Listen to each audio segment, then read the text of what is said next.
धन्यवाद देते हैं प्रभु यीशु मसीह आज शाम के सुंदर अवसर के लिए हमारे बीच में आए, बात करें, अपने अजीब चैन और शांति से हर अजीज को भरें और हमारे बीच में आके अपने कलाम को खोलें, समझाएं और जितने अजीज आए हम सब आपकी ओर से ब्लेस हो। अब दुष्ट की चाल यहाँ से विफल होकर अदर लोगों को बैठे और इसमें बांधी जाए, ना मुझे, ना मेरे परिवार, ना किसी जिंदगी, ना दिल्ली कलीसिया की सदस्य, ना लंबी दुल्हन की सदस्य को दुष्ट अटैक ना करके लोग उनमें डेवलप और दुआ है खुदावन की आपका पवित्र आत्मा हमारे बीच में जुम्बिश करे और आइए अपने वचन से हमसे बातचीत करें। यीशु मसीह के नाम से मांगते हैं, आमीन। हम लोग वचन में निकालेंगे लूका की इंजील और उसका 16वां अध्याय, लूका 16, और मैं चाहूंगा भाई हिंदी में पढ़ दें उसकी 19वीं आयत से 31वीं आयत तक।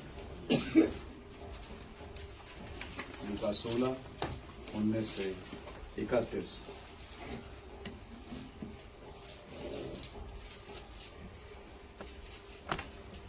के पास भाई हिंदी बाइबल चाहती है। एक धनवान मनुष्य था जो बैंजनी कपड़े और मलमल पहनता और प्रतिदिन सुख विलास और धूमधाम के साथ रहता था।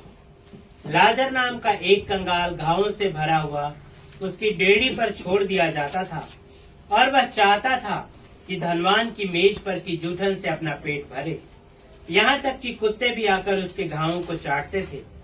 ऐसा हुआ कि वह कंगाल मर गया और स्वर्गदूतों ने उसे लेकर अब्राहम की गोद में पहुंचाया।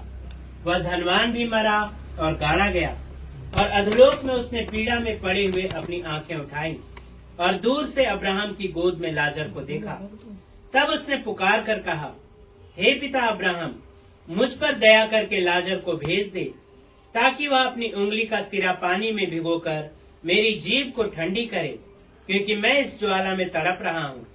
परंतु अब्राहम ने कहा, हे पुत्र, स्मरण कर कि तू अपने जीवन में अच्छी वस्तुएं ले चुका है और वैसे ही लाजर बुरी वस्तुएं, परंतु अब वह यहाँ शांति पा रहा है और तू तड़प रहा है। इन सब बातों को छोड़ हमारे और तुम्हारे बीच एक भारी गड्ढा ठहराया गया है कि जो यहाँ से उस पार तुम्हारे पास जाना चाहे वे न जा सके और न कोई वहाँ से इस पार हमारे पास आ सके। उसने कहा, तो हे पिता, मैं तुझसे विनती करता हूँ कि तू उसे मेरे पिता के घर भेज, क्योंकि मेरे 5 भाई हैं। वह उनके सामने इन बातों की गवाही दे, ऐसा ना हो कि वे भी इस पीड़ा की जगह में आएं। अब्राहम ने उससे कहा, उनके पास तो मूसा और भविष्यवक्ताओं की पुस्तकें हैं, वे उनकी सुने। उसने कहा, नहीं हे पिता अब्राहम, पर यदि कोई मरे हुओं में से उनके पास जाए तो वे मन फिराएंगे। उसने उससे कहा, जब वे मूसा और भविष्यवक्ताओं की नहीं सुनते तो यदि मरे हुओं में से कोई जी भी उठे तो भी उसकी नहीं मानेंगे। धन्यवाद हो प्रभु जी इन वचनों के लिए। हमारे बीच में आए और एक कॉन्टेक्स्ट दें जिससे हम आपके वचन को देखने पाए। तो यीशु मसीह के नाम से आमीन। आप लोग बैठ सकते हैं। आप इधर बैठो, इधर आए। सो खुदावन का बहुत धन्यवाद आज शाम के इस सुंदर अवसर के लिए जो आज प्रभु ने मुझे बख्शा कि और हम सबको कि हम इस घर में यहाँ आज इकट्ठा हैं। भाई आशीष चंदेकर जो कि एक बहुत ही प्यारा भाई था और कलीसिया में भी अपनी सेवाएं देता था भाई, लेकिन किसी कारणवश अचानक प्रभु ने हमारे इस भाई को अपने पास बुला लिया। कारण कुछ भी हो, लेकिन जब खुदावन किसी का कार्ड उठा ले तो उसको कोई रोक नहीं सकता। और वही हुआ कि हमारे प्यारे भाई प्रभु के में सो गए। गुजरे दिनों में उनका फ्यूनरल हुआ, हम सब वहीं से थे।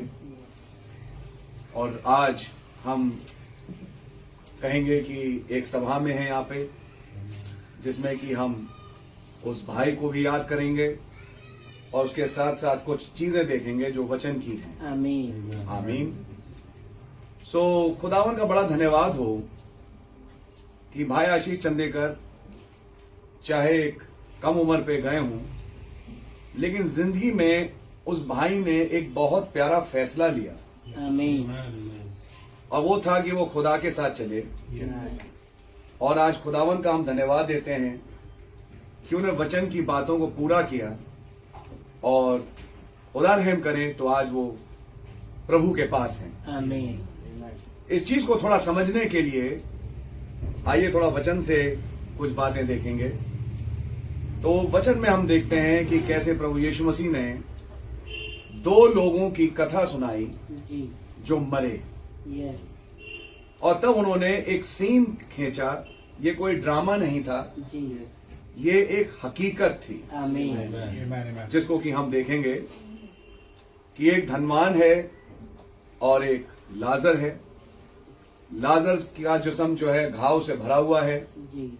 और कुत्ते उसके घाव को चाटते हैं। एक धनवान है, अर्गवानी रंग के वस्त्र पहने हुए है और तरह तरह के भोजन खाता है जी। और ऐश आराम में चलता है। दोनों मरे, जी। लेकिन मरने के बाद क्या होता है ये दृश्य इस दृष्टांत के द्वारा प्रकट हुआ। आमीन। तो मरने के बाद 2 जगहें हैं, एक तो फिरदौस और एक नरक। जी। थोड़ी देर के लिए आइए समझें इस फिरदौस और नरक को। 7 अय्याम हैं। पहले अय्याम का नाम है अय्याम को ये समझाएं अय्याम क्या होता है। अय्याम एक समझिए एक जगह है, जी। जगह है, एक माप है। अब इसको जैसे भी समझें। 7 अय्याम हैं। पहले अय्याम का नाम है रोशनी, दूसरे अय्याम का नाम है पदार्थ, तीसरे अय्याम का नाम है समय, चौथे अय्याम का नाम है विज्ञान, जिसमें कि radio frequency waves, electromagnetic waves, जिसमें कि रेडियो और टेलीविजन की तरंगें चलती हैं, जी। जिसमें कि जैसे कि अगर मैं कहूं तो इसी कमरे में शक्लें भी हैं, इसी कमरे में प्रधानमंत्री मोदी जी भी हैं, इसी कमरे में एक क्रिकेट का मैच भी चल रहा है, इसी कमरे में एक फुटबॉल का मैच भी चल रहा है। सब कुछ इसी कमरे में है, लेकिन हम उसे अपनी आंखों से देख नहीं पाते। तब हमारे पास एक यंत्र है टेलीविजन का, जिसके द्वारा अगर हम उस फ्रीक्वेंसी को पकड़ लें तो वो सारी तस्वीरें जो यहीं पर हैं वेव्स के रूप में, वो उसके द्वारा जनरेट होती हैं और उसको फिर हम देख पाते हैं। आमीन। इस अय्याम को कहते हैं विज्ञान का अय्याम। इस अय्याम का इस्तेमाल खुदा ने भी किया, इस अय्याम का इस्तेमाल शैतान ने भी किया। शैतान ने आज विज्ञान के अय्याम का इस्तेमाल किया नेट के द्वारा तमाम नारकीय चीजों को पृथ्वी पे लाने के लिए। बाइबल में लिखा है जैसा लूत के दिनों में था वैसे ही मनुष्य के दिनों में होगा। लूत के दिन कौन से थे?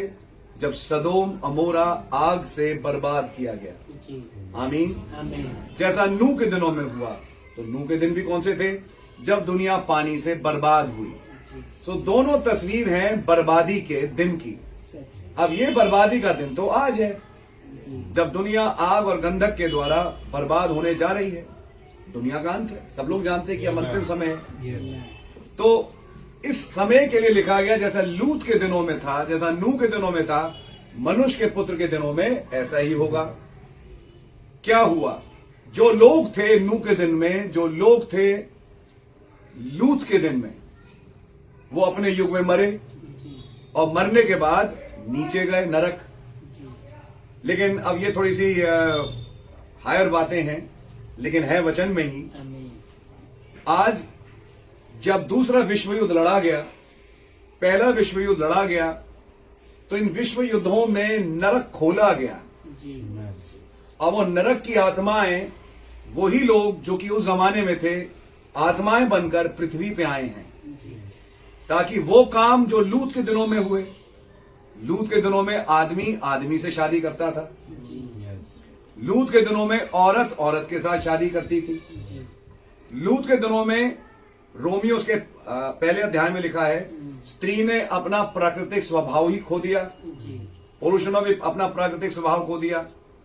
नूह के दिनों में विज्ञान बहुत बढ़ चुका था और बढ़ने के कारण लोग ये कहा करते थे कि इतना पानी कहां से, जैसे दुनिया बर्बाद हो जाएगी, सैटेलाइट और तमाम चीजें। तो आप पाएंगे कि वही विज्ञान अब फिर से बढ़ गया और वही चीजें जो नूह के दिनों में और लूत के दिनों में हुई, वही चीजें पृथ्वी पे आ गई हैं। आदमी औरत बन रहा है, औरत आदमी बन रही है। वो तमाम चीजें जो उन दिनों में थी आज पृथ्वी पे आ चुकी हैं। आप ये समझ मारिए, क्योंकि वो नरक खोला गया। आप ये समझ मारिए, और जब नरक खोला गया तो वो नरक की सारी वो आत्माएं जो उसमें बंद थी वो निकल के आई इस रूप में। तो नरक जैसे हम पढ़ रहे हैं यहाँ पे एक अय्याम है, हेल जिसे कहते हैं इंग्लिश में, एक्चुअली उसका राइट ट्रांसलेशन है अधोलोक। तो ये एक अय्याम है, लेकिन इस विज्ञान के अय्याम में होता हुआ ये नरक आज पृथ्वी पे आ गया। हॉलीवुड टेलीविजन की चैनल्स ने के द्वारा वो दुष्ट आत्माएं आज सामने ला दी गई और लाने के बाद आज वो पृथ्वी पे घूम रही हैं और लोगों को अपनी गिरफ्त में ले रही हैं। इसी अय्याम का इस्तेमाल खुदा ने भी किया, क्योंकि ये अय्याम है जिसके द्वारा दर्शन मिलते हैं। जब नबी ने कोई दर्शन देखा कि भविष्य में क्या होने जा रहा है, तो खुली आंखों से उसने सब कुछ घटते हुए देखा। तो जो घटते हुए देखा वो एक अय्याम था और वही अय्याम विज्ञान का अय्याम है। एनी हाउ, ये था चौथा अय्याम। फिर पांचवा अय्याम नरक है, जहां वो रूहें जाती हैं जो बर्बाद हैं। फिर एक छठा अय्याम है, कहने को उसको फिरदौस भी बोलते हैं, पैराडाइस, लेकिन आज की तारीख पे इसका एक दूसरा नाम है खुदा की मौजूदगी। और ये अय्याम, छठा अय्याम वो स्थान है पृथ्वी से केवल 6 फुट की ऊंचाई पर है।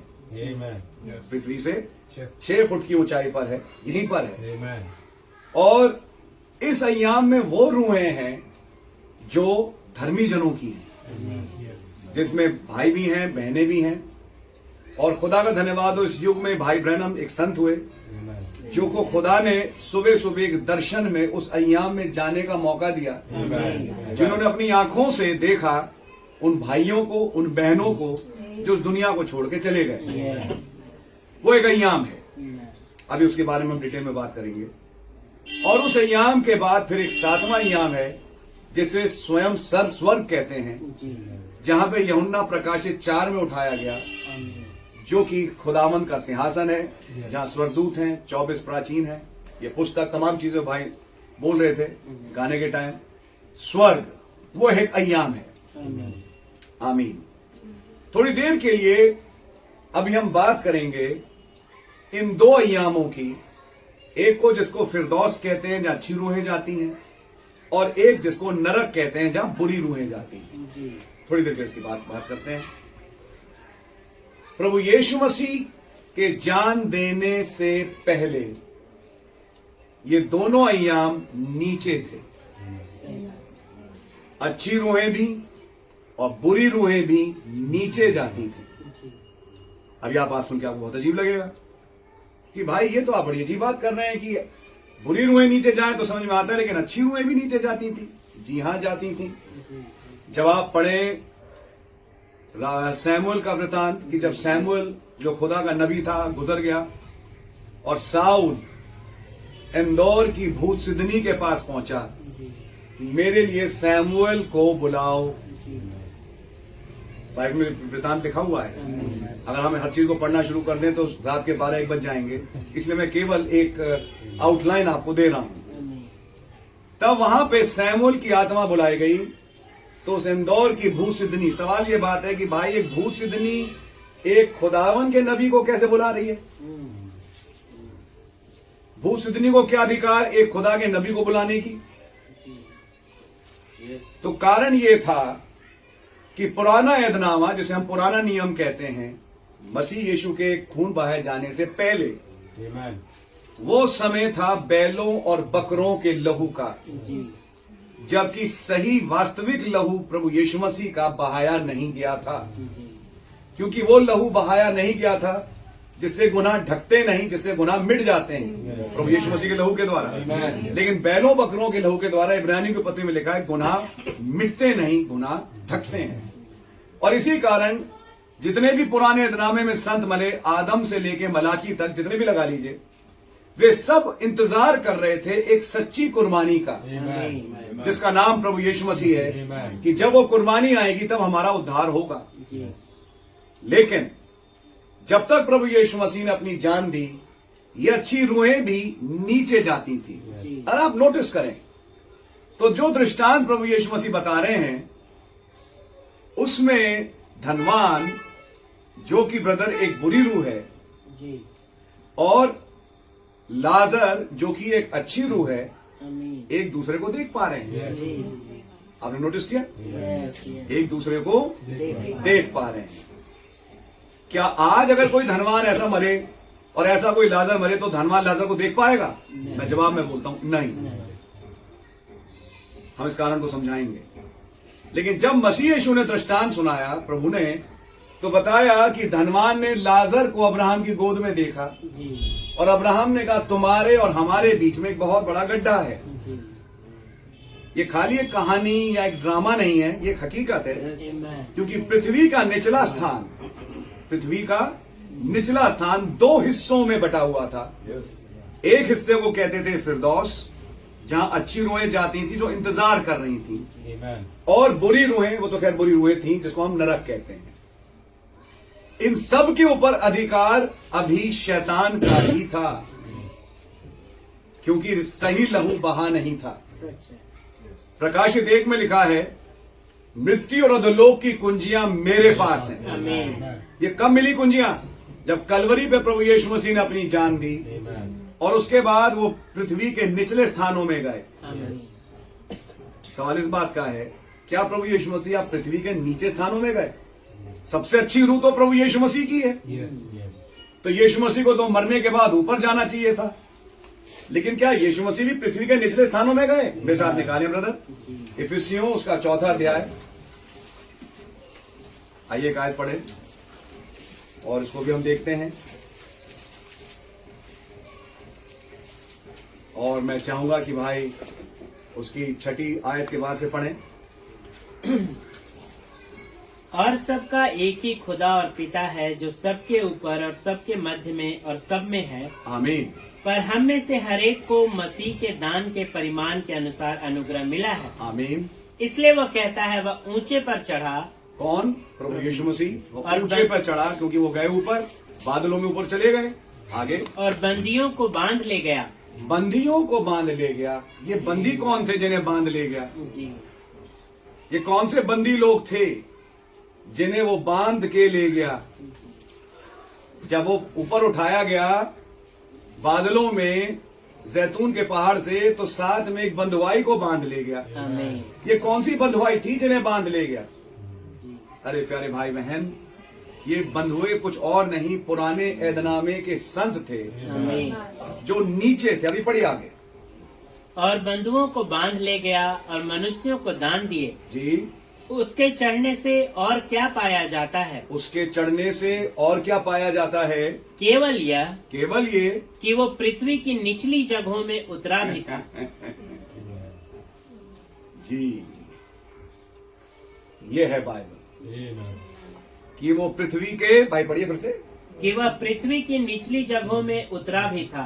पृथ्वी के निचले स्थानों में उतरा भी था। वो नीचे गया। नीचे जाके उसने सबसे पहला काम क्या किया? नरक की कैदी रूहों को प्रचार किया जो कभी बच नहीं सकती। उसकी एक और आयत है, वो हम अगर मौका लगा देखेंगे। और फिर ये जो पुराने अदनामे के अच्छे संत थे जो कि भी नीचे थे, जिसकी तस्वीर वो लाजर है जो कि अब्राहम की गोद में है, उन्हें वो बंधुआई बंधे थे, उन्हें लेके ऊपर चला गया। तो हुआ क्या? वो प्रभु यीशु मसीह के जान देने के बाद ये स्थान, जिसे फिरदौस कहते थे, जहां अच्छी रूहें जाती थी, इसे खुदावन उठा के ऊपर ले गया। अब ये फिरदौस नीचे नहीं ऊपर है, और अब अच्छी रूहें जो जाती हैं वो उस 6ठे अय्याम में जाती हैं, वो अब नीचे नहीं जाती। लेकिन मसीह के मरने से पहले वो नीचे जाती थी। जब आप पढ़े तो इंदौर की भूसिद्धि ने जब सैमुअल को बुलाया तो उसने बोला, जी, मैं एक देवता को, उसके वो शब्द है अपने, यस, पृथ्वी में से ऊंचे पे चढ़ते हुए देख, पृथ्वी में से चढ़ता हुआ वो ऊपर आ रहा है। आमीन। तो सैमुअल फिर कहां हुआ? नीचे। जी, सैमुअल नीचे हुआ। ये था फिरदौस, जो कि निचले स्थान थे। लेकिन मसीह यीशु के मरने के बाद और जी उठने के बाद अब ये फिरदौस निकाल के ऊपर लाया गया और ला के फिर ऊपर पहुंचा दिया गया, जिसे आज हम छठा अय्याम कहते हैं। आमीन। आज जो अच्छी रूहें हैं, जो जाती हैं, वो उसी छठे अय्याम में पहुंच के आराम पाती हैं। आमीन। अब मालूम भाई श्री चंडीगढ़ कितना दूर है? अच्छे, यहाँ पर हालेलुया, एक 6 फुट की ऊंचाई नाप लीजिए फुट रूलर से, जी, इस ऊंचाई पर है भाई, बिल्कुल इसी पे है, यहीं पर है। आमीन। और वो भी शायद इस मीटिंग को देख रहा हो, भाई मुझे नहीं मालूम। आप कहते हैं कैसे है? अब यह अय्याम जो ऊपर पहुंच चुका है, इसका दर्शन खुदावन ने आज एक भाई को दिया। आमीन। वो अपनी पत्नी के साथ बिस्तर पे सो रहे थे, उनकी पत्नी एक बेड पे सो रही थी, वो ऐसे सो रहे थे। खुदावन के महान प्रचारक भाई, और सुबह सोचते हैं मैं 50 साल का हो गया, मैंने क्या किया खुदा के लिए, मुझे कुछ करना चाहिए करके वो सोच ही रहे थे। तो उन्होंने गीत सुनना शुरू किया, और जैसे ही गीत सुनना शुरू किया उसके बाद अचानक उन्होंने देखा कि वो अपने जिस्म से निकले। जी, तो उन्होंने कहा मैं तो मरने से बहुत डरता था, ये चीज तो बहुत जल्दी हो गई, मैं मर भी गया, मुझे पता भी नहीं लगा, शायद हार्ट अटैक होगा, ऐसे करके सोचने लगे। लेकिन खुदा ने उन्हें मौका दिया कि वो उठे और थोड़ा ऊंचे स्थान पे पहुंचे। मुड़ के देखे तो अपने जिस्म को देखा कि ये जिस्म मेरा बिस्तर पे पड़ा हुआ है। आमीन। इधर मुड़ के देखा तो दूर दूर तक हरी नीली घास पड़ी है, नीली घास कहते हैं, जी, और दूर से बहनें दौड़ती हुई आ रही हैं और गले मिलती हैं और कहती हैं मेरे प्यारे भाई विलियम ब्रैनम। हालेलुया, अब उन्होंने तब वहां पे स्पेसिफाई किया। लेकिन वहां पे जैसा पृथ्वी पे एक आदमी और एक स्त्री मिलते हैं का कोई सेंसेशन नहीं है, जी, क्योंकि वहां पे ये सारे ग्लैंड्स खत्म हो चुके हैं। आमीन। वहां पे सेक्स नाम की, मतलब क्या बोलेंगे, जी, यौन संबंध से संबंधित बातें जो भी लगा लीजिए, वो ग्रंथियां हैं ही नहीं, सच है। वहां गुनाह हो ही नहीं सकता। आमीन। और मिले और काम मेरे प्यारे भाई, फिर से और बहनें आई जो लंबी पोशाक पहने, लंबे बाल थे उनके, हमारे प्यारे भाई, हमारे प्यारे भाई। फिर दूर से ब्रदर्स आए, हमारे प्यारे भाई, हमारे प्यारे भाई। हालेलुया, और उसके बाद मिलने के बाद एक आवाज आई खुदावन के दूत की, तेरा न्याय होगा उस संदेश के लिए जो तूने प्रचार किया। जी, इसके बाद मैं आऊंगा और इन रूहों को ले जाऊंगा। आमीन। तो उन्होंने कहा क्या पौलुस का भी न्याय होगा? जी, तो उन्होंने बोला हाँ। तो मैंने वही प्रचार किया जो पौलुस ने प्रचार किया। अब ये वारदात है इस छठे अय्याम की। आमीन। मैंने वही प्रचार किया जो संत पौलुस ने प्रचार किया, और तभी लाखों लोग वहां उस अय्याम में कहते हैं जोर जोर से, भाई ब्रैनम, हम इस पे तकिया करते हैं, हम इस पे तकिया करते हैं, हम मानते हैं कि जो आपने कहा वो सही है। आमीन। तब कहा कि अभी सुसमाचार का प्रचार बाकी है, तुम्हें हम वापस भेजते हैं। और तब उस आवाज ने बोला और वो तुरंत अपने जिस्म में आ गए और उनकी आंखें पृथ्वी पे खुली। हालेलुया, और तब उन्होंने दर्शन देख के समझा कि जिस अय्याम में हम पहुंचे वो होता क्या है। जी, जी, वो डरते थे, वो सोचते थे कि मरने के बाद एक इंसान आत्मा बन जाता है, वो एक भूत बन जाता है, वो एक बादल नुमा बन जाता है, जी, जिसके ना हाथ हैं, जिसके ना पैर हैं, जिसके ना कुछ है। बोले अगर ऐसा बन जाएगा तो फिर मैं कैसे किसी को प्रेज द लॉर्ड बोल पाऊंगा, मैं किसी को हेलो कैसे कह पाऊंगा। जी, जी। लेकिन जब वहां पहुंचे तो उन्होंने देखा नहीं नहीं नहीं, ऐसा नहीं है। जैसे ये देह है आमीन। ऐसी एक और देह है, आमीन। और वो देह सेक्स के द्वारा पैदा नहीं हुई, यस। वो देह पैदा हुई नए जन्म के द्वारा। आमीन। अभी देखेंगे।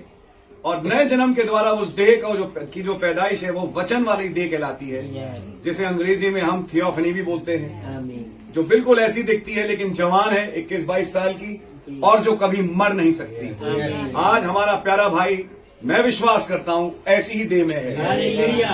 और कभी मर नहीं सकता। आमीन। आपकी समझ में आ रही है?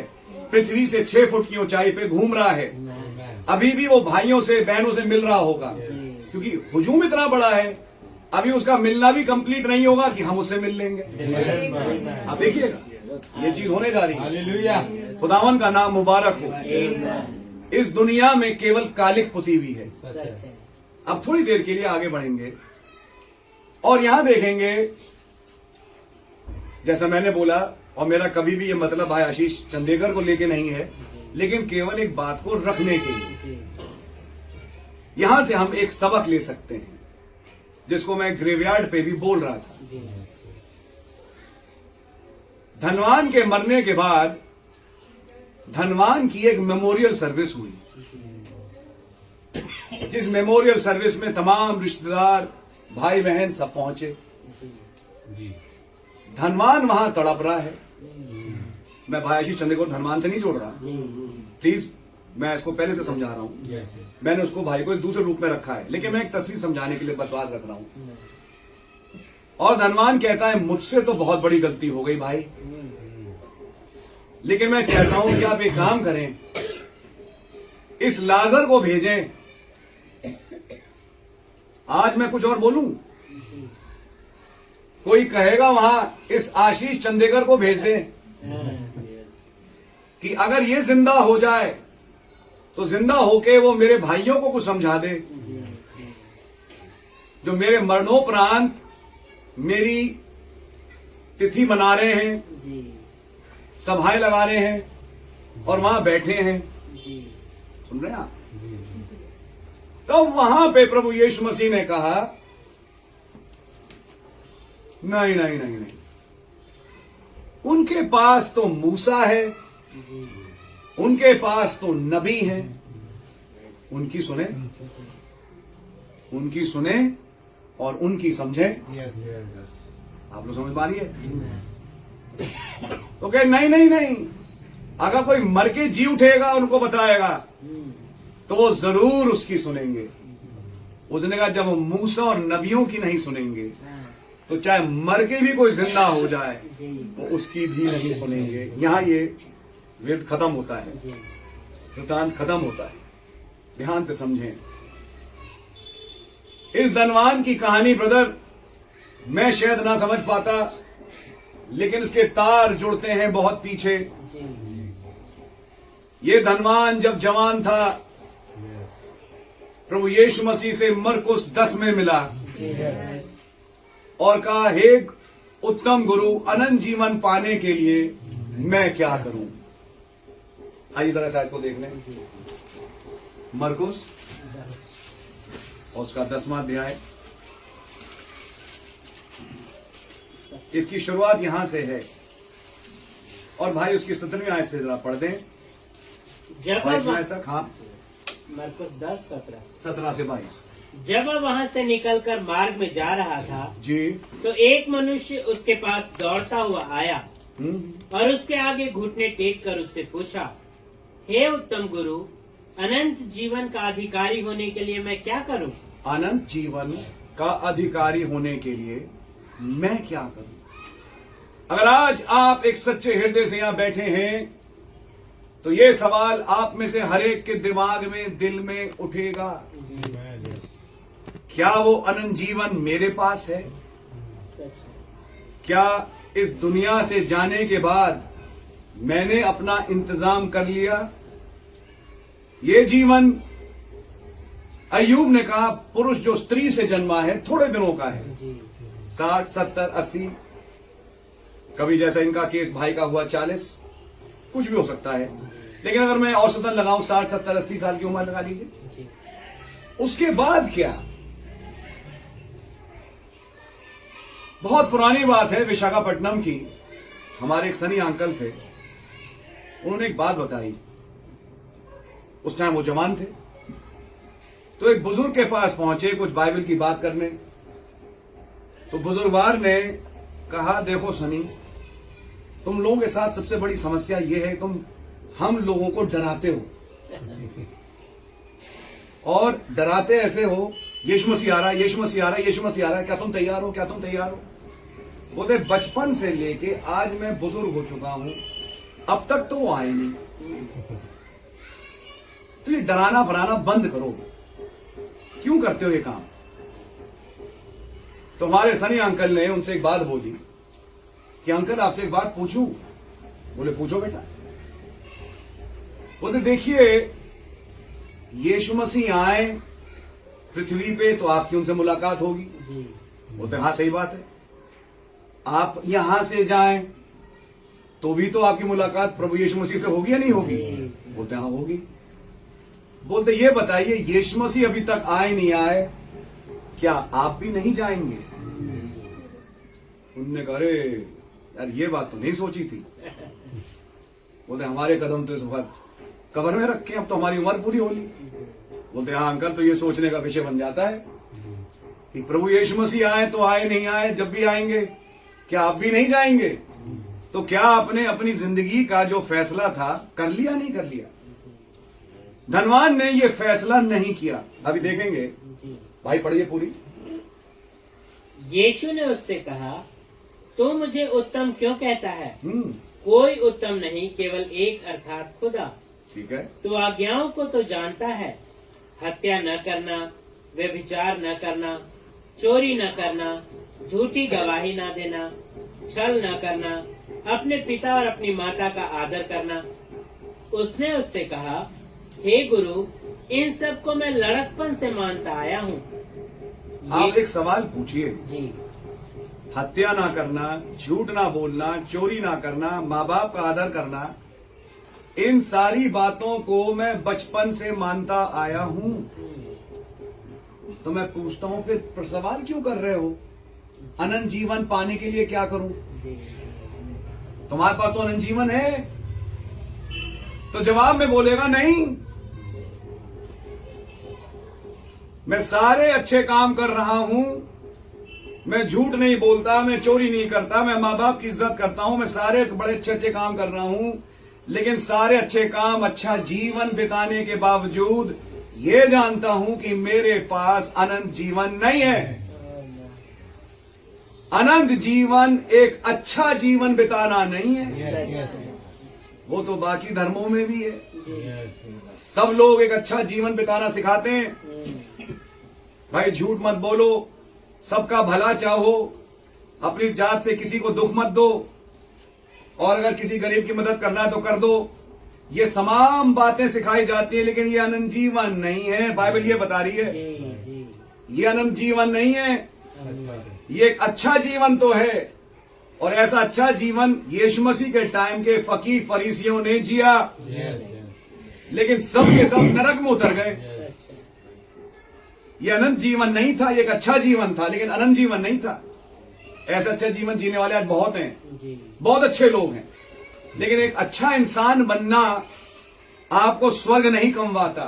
आपको बड़ा अजीब लगेगा ये आज शाम सुन के, लेकिन सच्चाई है। अच्छा जीवन जीना आपको स्वर्ग नहीं कमवाता। ये आदमी देखिए क्या बोल रहा है कि अनंत जीवन पाने के लिए क्या करूं? ये सारी बातें तो मैं लड़कपन से मानता आ रहा हूं। जो भी आज्ञाएं थी, 10 हुक्म थे, सबको मैं मानता हूं। आगे पढ़िए। उसने उससे कहा, हे गुरु, हाँ? इन सब को मैं लड़कपन से मानता आया हूँ। आगे। यीशु ने उस पर दृष्टि करके उससे प्रेम किया। हाँ। और उससे कहा, तुझमें एक बात की घटी है, एक बात की कमी है। जा, जो कुछ तेरा है उसे बेचकर कंगालों को दे, और तुझे स्वर्ग में धन मिलेगा, और आकर मेरे पीछे हो ले। सारा कुछ बेच, अपना सारा धन जो उपार्जन तूने किया उसको निकाल, खत्म कर, गरीबों को बांट दे, और मेरे पीछे हो ले। अगर तुझे अनंत जीवन चाहिए तो मेरे पीछे, मुझ यीशु के पीछे हो जा। मुझे समझ मैं कौन हूँ। अगर तू मुझे समझ जाए, अनंत जीवन तुझे मिल जाएगा। वो अनंत जीवन क्या था? पवित्र आत्मा का बपतिस्मा, जो कुछ ही दिनों में कुछ खुदा के चुनिंदे पाने वाले थे। और खुदावन यीशु मसीह ने इसे मौका दिया, लेकिन ये क्योंकि धनवान था, अपने धन से पीछा छुड़ा नहीं सकता था। आज अगर मैं इसको कहूं 99 के 100 बनाने का हेरफेर, आज मैं अगर इस बात को कहूं कि दुनिया की चमक धमक और इन तमाम चीजों से पीछा नहीं छुड़ा सके, तो वो इस आयत को पूरा नहीं कर पाया। लिखा है कि वो चेहरा लटका के चला गया। आप तो उसको यहां तक पढ़ेंगे, लेकिन खुदा का धन्यवाद हो, खुदा ने आज एक सेवकाई भेजी जिसके द्वारा कुछ और कड़ियां जुड़ी। यही आदमी जो धनवान था, इसके पास बहुत पैसा बढ़ गया, और जब बहुत पैसा बढ़ गया तो उसने एक जगह बाइबल में और आयत लिखी है, आए मेरी जान खत्ते भर लिए, खा पी और खुश हो। और तो एक आवाज आती है कि आज रात तेरी जान तुझसे ले ली जाए तो तेरा क्या होगा। ये आदमी उस चीज को नहीं समझ पाया, और वही हुआ कि ये मरा। और जब ये मरा तो मरने के बाद अब वो किस्सा जुड़ जाता है धनवान और लाजर का, कि इसकी आंखें खुली नरक में, जहां उसने लाजर को अब्राहम की गोद में देखा। आप समझ पा रहे हैं? अब वो कह रहा है मेरे 5 भाई और हैं, मेरे से तो गलती हो गई, लेकिन मैं ये नहीं चाहता कि मेरे 5 भाई जो नीचे आज मेरी एक शोक सभा मना रहे हैं, वो शोक मना रहे हैं मेरे लिए, मैं शोक मना रहा हूं उनके लिए। असली कहानी देखिए क्या है, कहानी की दूसरे यहाँ में वो शोक मना रहा है, वो चिंतित है उनके लिए, कहीं ये उस जगह ना पहुंचे जहां मैं पहुंच गया। आज अगर मैं आशीष चंदेकर की बात कहूं तो वो कहेगा काश ये वहां पहुंच जाए जहां मैं पहुंच गया हूं। आज उल्टी बात है, आपकी समझ आ रही है? आज ऐसे ही कई अच्छी रूहें जो गई, वो कहीं काश ये वहां पहुंच जाए जहां वो पहुंचे। तो उसके लिए कहा कि अगर लाजर मरे हुओं में से भी जिए। अब ये दृष्टांत है, लेकिन क्या आपको मालूम वहां सचमुच में एक आदमी था जिसका नाम लाजर था, जिसकी बहन का नाम मरियम माता है। क्या आपको मालूम कि प्रभु यीशु मसीह ने लाजर को मुर्दों में से जलाया? लेकिन लाजर को मुर्दों में से जलाने के बाद भी फकी फरीसियों ने लाजर को भी मारना चाहा। लिखा है बाइबल में, यूहन्ना 11 पढ़िए। षड्यंत्र रचा कि हटाओ इस लाजर को। इस लाजर के कारण बहुत लोग अब इस पर विश्वास करने लगे हैं। ना रहेगा लाजर और ना रहेंगे इसके विश्वासी। तो यीशु मसीह ने जो दृष्टांत में बोला, बिल्कुल सही बोला कि अगर कोई मुर्दों में से भी जी उठ जाए तो ये पीढ़ी के लोग, ये फकी फरीसी, ये धर्म के ठेकेदार नहीं समझेंगे, नहीं समझ पाएंगे। आज आपकी समझ में आ रही है? कहने के लिए तमसील लग रही है, लेकिन ये तमसील एक हकीकत बन के घटने वाली थी उस युग में। आज हम खुदावन का धन्यवाद देते हैं कि आज एक मसीह की दुल्हन, मसीह की देह है, लेकिन वो देह अब तैयार है कि वो ऊपर जाए। लेकिन अब जब वो देह जाने वाली है तो उस देह के जाने के टाइम जो मसीह में सोए वो जी उठेंगे, और जो जीवित हैं वो बदल जाएंगे। और उस समय ऐसी रूहों का प्रचार होगा जो कभी बच भी नहीं सकती, और वो बचेंगी नहीं। लेकिन यहां पे तमसील में प्रभु यीशु मसीह ने कहा कि अगर उनके पास तो वैसे नबी हैं, उनके पास तो मूसा है, क्योंकि पुराना अहदनामा चल रहा है ना अभी, उनके पास तो किताब है जो मूसवी शरीयत है, उनके पास 10 हुक्म है, उनके पास सारे नबियों के सहीफे हैं, वो उसे पढ़े। आज अगर यीशु मसीह होते तो इस दृष्टांत को कैसे बोलते? उनके पास तो चेले हैं, उनके पास तो प्रेरितों की शिक्षाएं हैं, वो उनकी सुने। और अगर वो उनकी नहीं सुनेंगे तो मरे हुओं में से भी कोई जी उठे तो उसकी कैसे सुनेंगे? आपकी समझ आ रही है? आज अगर आपसे मैं पूछूं, हम सब यहां बैठे हैं, प्रेरितों की शिक्षाएं क्या थी? आज यीशु मसीह कहेंगे उनके पास तो प्रेरित हैं, उनके पास नबी हैं, नबी भी हैं। खुदावन का धन्यवाद हो। वो उनकी सुने। अगर वो अनंत जीवन चाहते हैं और इस जगह नहीं आना चाहते तो प्रेरितों की सुने, क्योंकि आज हमारे लिए मूल विश्वास जो प्रभु यीशु मसीह लेके आए, उनका प्रचार किसने किया? प्रेरितों ने। तो उनके पास तो प्रेरित हैं। अब सवाल इस बात का है कि प्रेरितों ने क्या प्रचार किया? तो प्रेरितों में पतरस हैं, याकूब, यूहन्ना, पौलुस, ये सारे प्रेरित थे। जी। तो भाई पतरस, आइए जरा एक चीज पढ़ लें कि प्रेरित पतरस ने क्या प्रचार किया। भाई निकालें जी। प्रेरितों का काम उसका 2 अध्याय और जरा उसकी 36वीं आयत से पढ़ दें। प्रेरित 2 और उसकी 36वीं आयत से। Yes brother. अतः अब इज़राइल का सारा घराना निश्चित रूप से जान ले कि खुदा ने उसी यीशु को जिसे तुमने क्रूस पर चढ़ाया प्रभु भी ठहराया और मसीह भी। ठीक है। तब सुनने वालों के हृदय छिप गए और वे पतरस और शेष प्रेरितों से पूछने लगे, हाँ हे भाइयों, हम क्या करें? हाँ। पतरस ने उनसे कहा, मन फिराओ। यानी अनंत जीवन पाने के लिए क्या करना पड़ेगा? जी। मन फिराना पड़ेगा। आगे। मन फिराओ और तुम में से हरेक अपने अपने पापों की क्षमा के लिए यीशु मसीह के नाम से बपतिस्मा ले, जी, तो तुम पवित्र आत्मा का दान पाओगे। तो तुम पवित्र आत्मा का दान पाओगे। ये थी प्रेरितों की शिक्षा। जी।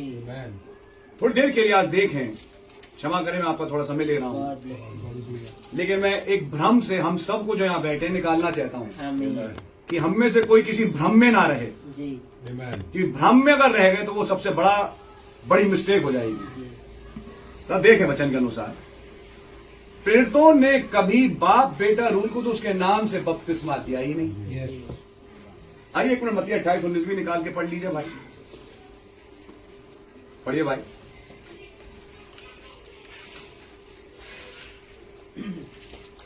इसलिए तुम जाओ, सब जातियों के लोगों को चेला बनाओ, आमीन, और उन्हें पिता और पुत्र और पवित्र आत्मा के नाम से बपतिस्मा दो। अब ये वो लाइन है जो आज के लोग पकड़ के कहते हैं कि भाई बपतिस्मा बाप बेटा रूल को तो उसके नाम से है। अब ये थोड़ा सा समझने का हेरफेर है। किसी भी प्रेरित ने, अभी मैं आपको वचन से दिखा सकता हूं, पतरस के लिए लिखा है 4 जगहें प्रेरितों काम में, जिसमें कि पतरस ने और पौलुस ने किसी को बाप बेटा रूल को तो उसका नाम कह के बपतिस्मा दिया ही नहीं। दिया ही नहीं। क्या बपतिस्मा लेना जरूरी है? उद्धार की पहली सीढ़ी बपतिस्मा ही है। जो विश्वास करे और बपतिस्मा ले, उद्धार उसी का होगा। मरकुस 16। अब इस बपतिस्मे को प्रेरितों ने कैसे प्रचारा, यह मैं आपको दिखा रहा हूं। तो आपके बीच में एक सवाल हो सकता है कि नहीं भाई, प्रभु यीशु मसीह बड़े हैं या चेले बड़े हैं? तो यहाँ पे एक छोटा सा मैं एक बात कहता हूं। चेले जो बोल रहे हैं, कौन चेला बोल रहा है? जब इन्हें पवित्र आत्मा मिल गया। अब वो पवित्र आत्मा किसका आत्मा है? वो मसीह का ही आत्मा है। तो बोलने वाला तो प्रभु यीशु मसीह ही हुआ उन चेलों में से। सवाल इस बात का है, समझने का एक हेरफेर है कि यीशु मसीह ने बोला क्या? पिता, पुत्र और पवित्र आत्मा के नाम से बपतिस्मा दो। अब सवाल इस बात का है, क्या पिता नाम है? यहां पे कई पिता बैठे हैं, मैं भी एक पिता हूं। पिता हर एक उसको कहते हैं जिसके बच्चे होते हैं। क्या पुत्र नाम है? यहां कई पुत्र भी बैठे हैं। भाई मैं भी किसी का पुत्र था, पुत्र हूं। पुत्र नाम नहीं है। क्या पवित्र आत्मा नाम है? वो भी एक औदा ही है। आज्ञा थी कि उन्हें पिता, पुत्र और पवित्र आत्मा के नाम से बपतिस्मा दो। तो फिर ये ढूंढना पड़ेगा कि पिता का नाम क्या है, पुत्र का नाम क्या है और पवित्र आत्मा का नाम क्या है। यूहन्ना 5:43 भाई पढ़ दे जरा एक मिनट।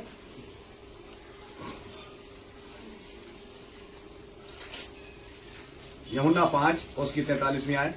मैं अपने पिता के नाम से आया हूँ। ये कौन बोल रहे हैं? प्रभु यीशु मसीह। और क्या कह रहे हैं? मैं अपने पिता के नाम से आया हूँ। मेरा नाम क्या है? प्रभु यीशु मसीह। तो बोले ये मेरा नहीं, मेरे पिता का नाम है। तो जब पिता, मेरा नाम यीशु, तो फिर पिता का नाम क्या हुआ? यीशु। ऐसी कुछ और आयतें भी हैं, लेकिन कुछ समय निकल रहा है, मैं आगे बढ़ता हूं। पुत्र का नाम सभी जानते हैं, तो पुत्र जनेगी मत्ती 1:21 और उसका नाम यीशु रखना। अब पवित्र आत्मा का नाम, जल्दी चलते हैं, यूहन्ना 14:26 भाई पढ़ दे जरा। परंतु सहायक अर्थात पवित्र आत्मा जिसे पिता मेरे नाम से भेजेगा। ओहो, परंतु सहायक अर्थात पवित्र आत्मा जिसे पिता मेरे नाम से भेजेगा। तो मेरा नाम क्या है? प्रभु यीशु मसीह। तो पवित्र आत्मा सहायक का नाम क्या होगा? प्रभु यीशु मसीह। यही तो आज्ञा थी, पिता पुत्र और पवित्र आत्मा के नाम से बपतिस्मा देना, और वो नाम क्या था? प्रभु यीशु मसीह। और यही रेवलेशन प्राप्त करने के बाद ईदे पेंतिकुस्त के दिन चेलों ने जब आज्ञा निकाली बपतिस्मे की, तो कहा मन फिराओ और अपने अपने गुनाहों की माफी के लिए प्रभु यीशु मसीह के नाम से, जो कि पिता पुत्र पवित्र आत्मा का नाम है, बपतिस्मा लो। दूसरी चीज, सॉरी, क्या बपतिस्मा चुल्लू भर पानी लेके छिड़कना है? क्या किसी चेले ने छिड़काव का बपतिस्मा दिया? क्या किसी चेले ने एक छोटे बच्चे का बपतिस्मा किया? मन फिराओ, अब ये पढ़ा था आपने, क्या एक बालक मन फिरा सकता है? वो तो मन नहीं फिरा सकता। तो किसी ने कहा नहीं, हम उसके लिए मन फिराते हैं। उद्धार तो व्यक्ति विशेष का है, जिसका उद्धार मन वही फिराए। माँ बाप के लिए बच्चे नहीं और बच्चों के लिए माँ बाप नहीं, हर एक का मन फिराना व्यक्तिगत है। आपकी जिम्मेदारी है। तो फिर मन फिराओ, अपने गुनाहों के माफी के लिए बपतिस्मा ले। अब ये बपतिस्मा शब्द निकला यूनानी शब्द बैप्टाइजो से, जिसका मतलब है पानी में डुबाना। पानी में डुबाना। और रोमियो 6 में लिखा है कि जब हम मसीह के साथ गाड़े गए, जिन्होंने मसीह यीशु का बपतिस्मा लिया, वो मसीह यीशु के साथ गाड़े गए कि उसके साथ जी भी उठे। हम भाई को ले जाते हैं और पानी रूपी कवर में गाड़ते हैं। जिस दिन भाई आशीष चंदेकर का फ्यूनरल हुआ, उसी के अगले दिन हमारे चर्च में बपतिस्मे थे। तो मैंने ये बोला कि एक फ्यूनरल तो मैं कल करके आ ही रहा हूं, एक असली फ्यूनरल आज है, जिसमें कई लोग अब एक पानी रूपी कवर में गड़ने जा रहे हैं। लेकिन गड़े नहीं रहेंगे, वो जी भी उठेंगे, एक नए जीवन की चाल में निकल के आएंगे। आप लोग हैं मेरे साथ? तो ये पानी में गड़ना और निकलना, और ये किस नाम में? प्रभु यीशु मसीह के नाम में। बैप्टाइजो शब्द का मतलब है पानी में डुबाना। रेंटाइजो का मतलब है छिड़कना। अब ये एक बहुत बड़ा विषय हो जाएगा, क्या टाइम है अपने पास? ये तमाम चीजें चेलों ने नहीं प्रचार करी। किसी चेले ने बाइबल में कहीं नहीं लिखा कि छिड़क के बपतिस्मा दिया। ये सारी चीजें कहां से आईं? इन सारी चीजों की ईजाद है रोमन कैथोलिक चर्च। इसका इतिहास है पूरा। बच्चों के बपतिस्मे, छिड़क के बपतिस्मे, और बपतिस्मों की संज्ञा किसी और चीज से दे देना। चिल्ड्रन के डेडिकेशन के माए बच्चों को यीशु के पास लाई, तो वहां बच्चों का बपतिस्मा थोड़ी ना किया प्रभु यीशु मसीह ने। वो तमाम चीजें जो बताई जाती हैं वो वचन के अनुसार बिल्कुल वचन विरोधी हैं, वचन में नहीं है। और जो वचन विरोधी है वो फिर आप समझ सकते हैं कि उसका अंजाम फिर क्या है। तो समझने वाली बात है कि उनसे कहा कि वो जो 5 भाई पृथ्वी पर हैं, वो इन चेलों की सुने। चेलों ने क्या प्रचार किया? तो आज चेलों के प्रचार में से मैं आपको कुछ दिखा रहा हूं। मैंने केवल एक कड़ी रखी अभी बपतिस्मे की। दूसरा कड़ी है प्रभु भोज। प्रभु भोज का समय सुबह है या शाम? शाम। प्रभु भोज में छोटी छोटी कई चंद्रकार रोटियां हैं या एक रोटी? तो एक रोटी। 1 कुरिन्थियों 10। हम एक बदन, और क्योंकि हम एक रोटी से भागीदार होते हैं, तो एक रोटी है, एक प्याला है। अब वो रोटी कौन सी है? क्या वो डबल रोटी है, या वो अखमीरी रोटी है, क्या वो रसना है, रूह अफ़ज़ा है, या ताजे अंगूर का जूस है, या वो कुछ और है? बहुत कुछ है। मतलब कहने का यह है कि ये तमाम शिक्षाएं हैं जिनका प्रचार उन चेलों ने किया। और जब चेलों ने उस प्रचार को किया, तो उस प्रचार को करने के बाद वो एक फाउंडेशन बनी जिसमें पूरी कलीसिया मसीह की तामीर हुई। आज यीशु मसीह आएंगे तो उस धनवान से क्या बोलेंगे? तू बहुत चिंतित है ना अपने उन भाइयों के लिए, तो उनसे बोल देना कि वो नबियों की सुने और वो उन चेलों की सुने।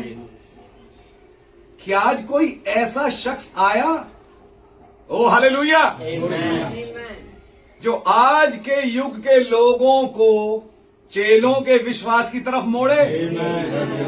ओ प्रेज द लॉर्ड। मलाकी 4 के अनुसार, देखो धधकते भट्टे के दिन के आने से पहले मैं तुम्हारे पास एलिया नबी को भेजूंगा और वो पुत्रों के मन को पितरों की ओर, पितरों के मन को पुत्रों की ओर फेरेगा। पितरों के मन पुत्रों की ओर। ये पहली आमद में यूहन्ना बपतिस्मा देने वाली की सेवकाई थी। समय नहीं है, मैं उसको छू नहीं रहा सर खाली। लेकिन अब है दूसरी सेवकाई जिसमें पुत्रों के मन को पितरों की ओर। ये पितर कौन हुए? आज ये पुत्र, आज की पीढ़ी है, मसीह जगत है, और पितर बन गए चेले। उनकी ओर फेरे, उस विश्वास की ओर जो बिगड़ गया था उसकी ओर वापस फेरे। और अगर उनका मन फिर जाए, उनका स्वर्ग सुनिश्चित है। उनके लिए छठा इनाम सुनिश्चित है, क्योंकि उन्होंने वही किया जो वचन में लिखा है। आप लोग हैं मेरे साथ? सो आज खुदावन का नाम धन्य कहेंगे कि आज प्रभु यीशु मसीह आएंगे तो क्या बोलेंगे? चेलों की सुनो। आज आएंगे क्या बोलेंगे? नबियों की सुनो। क्या आज कोई नबी आया? हालेलुया। क्या हमारे पास कुछ चेले हैं? आमीन। प्रेरित हैं? आमीन। उनकी सुने। और अगर वो उनकी नहीं सुन सकते तो चाहे मरे हुओं में से भी कोई जी उठे तो वो उसकी सुनेंगे नहीं, क्योंकि ये जो मरे हुओं में से जी उठ के सुनने वाला काम है, ये एक आखिरी सेवकाई है जो पृथ्वी पे रखी गई इससे पहले कि रैप्चर हो और दुल्हन चली जाए। आप समझ आ रही है? क्योंकि वो नहीं सुनेंगे। वो ब्रांडेड हैं बर्बाद होने के लिए, वो पीढ़ी बर्बाद है। लेकिन जो सुनेंगे, जो मानेंगे, वो बच जाएंगे और वो स्थान में नहीं पहुंचेंगे जहां वो धनवान पहुंचा। आप लोग हैं मेरे साथ? तो मैं खुदावन का धन्यवाद देता हूं। अच्छे जीवन को बिता के अगर हम मसीहत सोचे कि मसीहत ये है, सबसे बड़ा भ्रम मसीहत का यही है। हमने सवाल पूछा, भाई मसीहत क्या सिखाती है? रोज बाइबल पढ़ो और एक अच्छा जीवन जियो।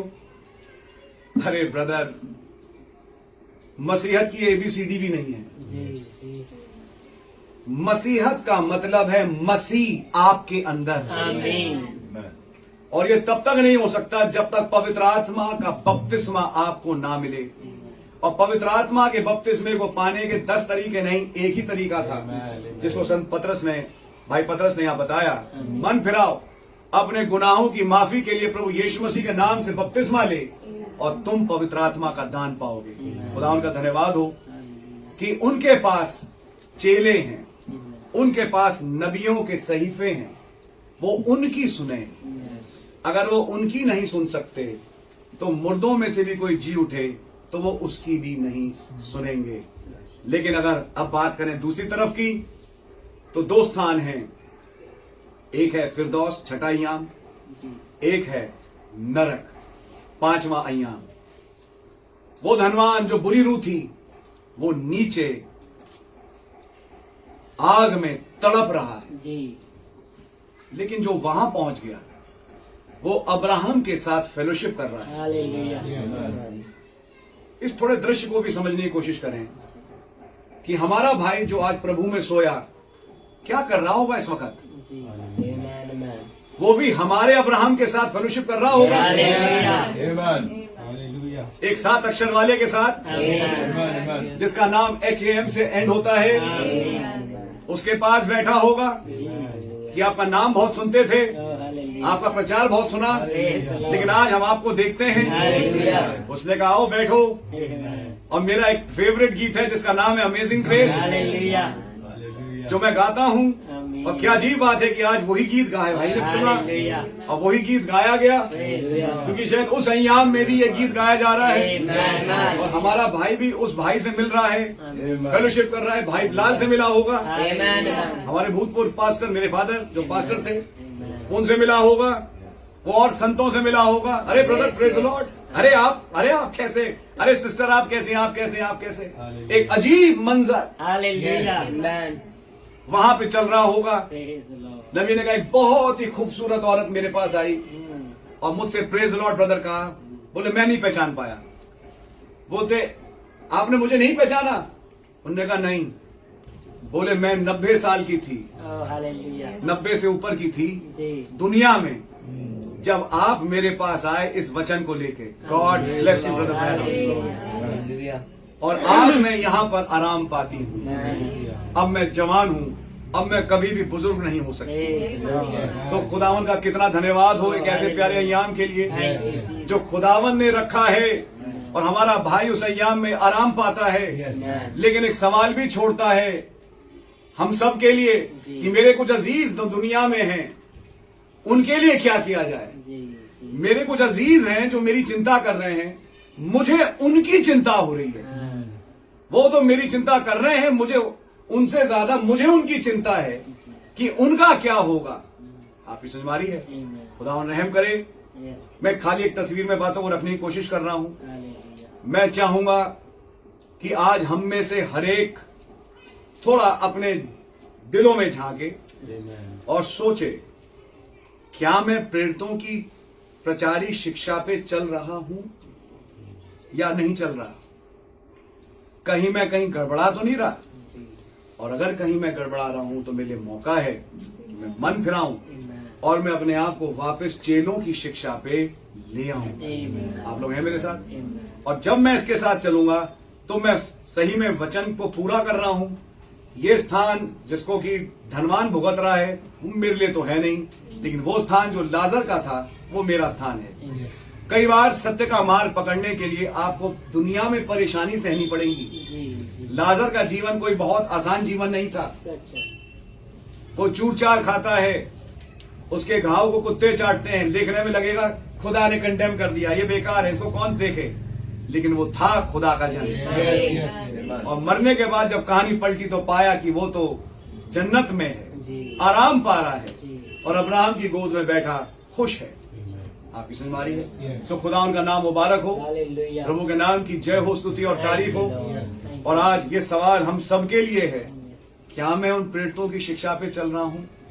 हम सब के लिए जो यहाँ हैं, क्या जो प्रेरितों ने प्रचारा मैं उसे मानता हूं। क्या प्रेरितों ने जो प्रचारा, जो कि बाइबल में लिखा है, क्या मैं उन पे चलता हूं। वो ये कहते हैं हमारा न्याय, वो ये कहते हैं पे नहीं होगा, वो ये कहते हैं पे नहीं होगा। जो ये कहता है हमारा न्याय उसके अनुसार होगा। और मेरी तो दुआ ये है कि हम न्याय के दिन खड़े ही ना हो। तो खुदा उनका नाम मुबारक हो। प्रभु आप सबको बड़ी बरकत और आशीष दें। आइए हम अपने सरों को झुकाएंगे और एक छोटी सी दुआ करेंगे। कोई भाई एक प्रार्थना में हमारी अगुवाई करेंगे। प्यारे पिता प्रभु यीशु मसीह, आपके चरणों में आते हैं प्यारे पिता। और प्यारे प्रभु आपके भाई में उस मेमने के लहू के तले आते हैं जो आपने प्यारे प्रभु जी हमारे लिए रखा, जहाँ पे हम प्यारे प्रभु हमें याद होता है कह सकें कि हे प्यारे पिता मेरे प्रभु अपने निवेदनों को लेके आ सके। प्रभु जी आज ये संदेश प्यारे प्रभु हमारे लिए सबके लिए प्यारे प्रभु एक क्वेश्चन छोड़ देता है प्यारे पिता। कैसे प्यारे प्रभु वो सनी भाई की बात जो भाई बोल रहे हैं कि कल अगर वो नहीं आया तो क्या आप नहीं जाएंगे मेरे प्रभु। मगर आज आपने वायदा भी किया है कि प्यारे प्रभु उस धड़कते बट्टे के दिन के आने से पहले आप एलिया नबी को भेजेंगे मेरे प्रभु जी, ताकि वो मनों को रिस्टोर कर सके प्यारे पिता। उस प्यारे प्रभु प्रेरितों की शिक्षा के ऊपर मेरे प्रभु प्यारे पिता, मैं इसके लिए आपका बहुत धन्यवाद देता हूँ कि आज आपने प्यारे प्रभु जी अपने वचन से हमसे बातचीत की प्यारे। ये बात सच है प्रभु, हमें किसी की नहीं सुननी है, हमें तो सिर्फ इस वचन की ही सुननी है प्यारे पिता। फिर उनके पास पुस्तकें हैं, आज ये पुस्तक है प्यारे पिता, ये बाइबल है। दुनिया क्या कहती है हमें किसी की नहीं सुननी, इस वचन की सुननी है। और वचन कह रहा है कि उस विश्वास का पाने का पूरा यत्न करो जो संतों को, उन प्रेरितों को एक ही बार सौंपा गया। मेरे प्रभु मैं इसके लिए आपका बहुत धन्यवाद देता हूँ प्रभु। आप दया करें, रहम करें कि हमारे मन उन संतों की ओर फिरे प्यारे पिताजी। हम उन बातों को जो संतों ने रखी उनको पूरा करें प्यारे प्रभु जी। आप बड़ी दया करें, रहम करें प्यारे प्रभु जी। आज जबकि हमारे भाई आशीष चंद्रकर के प्यारे प्रभु जी मेमोरियल सर्विस में आज हम यहाँ इकट्ठा हुए, पिताजी आपने हम सबसे बातचीत की, इसके लिए आपका बहुत धन्यवाद देते हैं। हमारे भाई पास्टर को बड़ी आशीष दें जिनके मनों में आपने ये वचन को डाला। और प्रभु जी हम सब के लिए एक क्वेश्चन को छोड़ा, प्रभु दया करें, रहम करें कि वो मन फिराओ प्यारे प्रभु मिल सके। प्यारे पिताजी आप दया करें, रहम करें। यदि कोई अभी राइट माइंड में नहीं है प्यारे प्रभु तो राइट माइंड में आ जाए मेरे प्रभु जी, ताकि प्यारे प्रभु वचन पूरा हो प्यारे प्रभु लोगों के जीवन में। आप दया करें, रहम करें प्यारे प्रभु जी। आपका बहुत अनुग्रह चाहते हुए दुआ प्रभु यीशु मसीह के नाम में मांगते सुने गए। आमीन। आए हमारे बाप, आप जो आसमान में हैं, आपका नाम पाक माना जाए, आपकी बादशाही आए, आपकी मर्जी आसमान में पूरी होती है, जमीन पर पूरी हो। हमारे रोज रोटियों में बख्शे और जिसका हम माफ करते हैं, आप हमारे कसूरों को माफ फरमाएं। हमें आज़माइश में ना पड़ने दें, बुराई से बचाएं। बादशाही, कुदरत और जलाल हमेशा आपका ही है। आमीन और आमीन। So, बोलो प्रभु यीशु मसीह की जय। Bless you, praise the Lord.